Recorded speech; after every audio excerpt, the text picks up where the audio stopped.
Oh, snap. It is Friday, everybody. How we doing? Alyssa Campo here, Astromadeus for your weekly astro forecast. We got a bunch of snow here in Colorado, you guys. Oh my gosh. So we have been snowed in pretty much for the week. The boys had 2 snow days this week. So we have been cozying up at home and just taking in the shift of the seasons. Whenever we get a lot of snow in Colorado, that's when we're like, okay, winter is officially here. So yeah, let's talk about the astrology we've got going on. I did honor a little bit of a break last week. I just needed to step away from the language of astrology, from the political climate of the world, and just really rest. And I really wanted to share that because in our society, you guys, we really see, especially around the holiday season, that we do not have rest as a part of our integration and our recalibration process, which is nuts. And so we need to bring that back in. We need to bring back in the rest and the not shaming, the not guilting ourselves for taking the rest that we need to in order to refill our cup and then show up even stronger. So really important reminder. You know, right now we're in Sagittarius season. Happy birthday, Sagittarius out there. And you know, with the season of Sagittarius, we really have to honor our beliefs and really look at them, though. It takes a level of self-honesty and vulnerability to really look at your belief and say, does that even make sense for who I am now? And so this theme of really outgrowing outdated beliefs is really prevalent right now in the celestial body. We had Mercury went direct, yay. We had Saturn go direct in Pisces as well. So just those 2 planets going back to a normal rotation feels so good. And I feel like, especially with the Saturn one, really helping us say, okay, we need to take this more seriously. Like the self-work component, the shadow work component, especially after Scorpio season this year, we were like, okay, I have a really good understanding of this like internal landscape, this emotional rest period that showed me all these different parts that were really needing my attention. And so that's a beautiful reflection that we're seeing right now happening in the collective. We had that full moon yesterday in Gemini. You know, I'm going to talk about that. That was really powerful, you guys. I don't know about you, but I asked like a million bajillion questions yesterday, and I had so many conversations, and the words were just flowing super well. So look to wherever you have 13 degrees in your chart, look to wherever you have Gemini in your chart, and you'll see where it affected you personally. So for me, I have Mars in Gemini, so believe it or not, I spent the entire day just organizing all of my son's things, their closets, their clothing, asking, have you outgrown this? Do you need this? Like really in this, you know, balancing stage, it was a little chaotic. It was a little much to like a lot of mental stimulation, I'll say for sure. But it was like this really nice cleansing for sure. We've been here at our space for a few years now. And it's like when you get to the point where you've organized and looked through every last nook and cranny, there's something really exciting about that. There's this like internal and external celebration. Again, you know, just like the rest, the celebration isn't always taken as a phase as well. So we really have to honor those little wins, no matter how small or insignificant they may seem. We really want to take the time right now with that.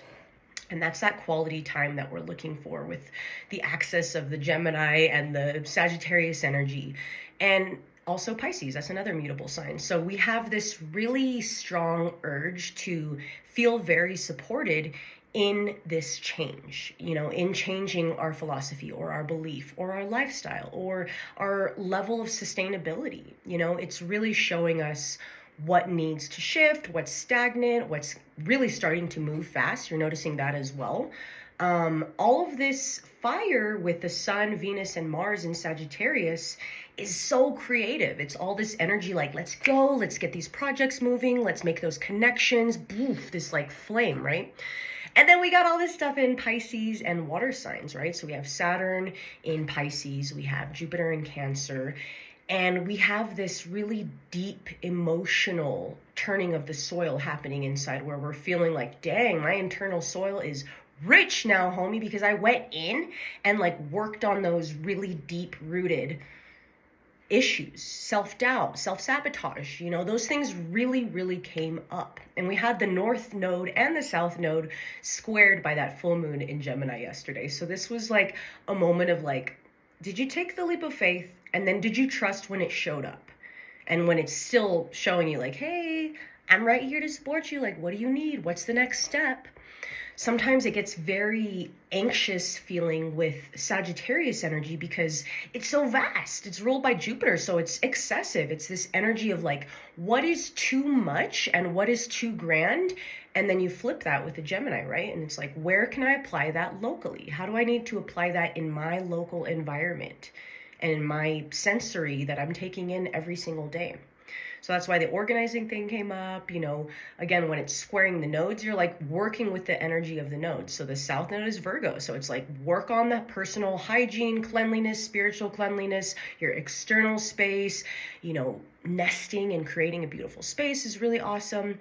And then it's also squaring the North Node in Pisces. So this is like, hey, Saturn went direct. It's like, there's no excuse for not showing up for your dream every single day. I'm on my first week of The Artist Way, you guys, by Julia Cameron. And oh my gosh, just for my little freaking Mars and Gemini scattered self, like the morning pages practice, which is just writing stream of consciousness first thing in the morning, has been so transformational, because guess what? This girl's got a lot of stuff going on and percolating in there. And so it's really taught me a lesson of, for one, really strengthening my filter of like, don't take on as much energy and external, the social media detox that I'm seeing collectively. I'm like, dang, a lot of people are stepping aside from social media and being like, hey, this is not really that good for my mental health right now. And we need to do that, guys. We need to honor that. We need to set the example for the younger generation too. Like, they need those tools. So right now it's really like, I'm feeling this serious sense of, what tools are we passing down to the younger generations too, of the balance of this new age of technology and AI and all of these external influences that really have a lot of say in our daily life?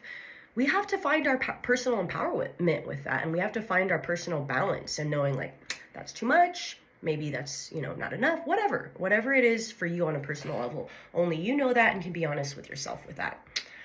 So I'm so happy to be back, you guys. I'm stoked to be talking about the astrology this week. You know where to find me if you need a personal reading, Zoom or written report, whatever you need.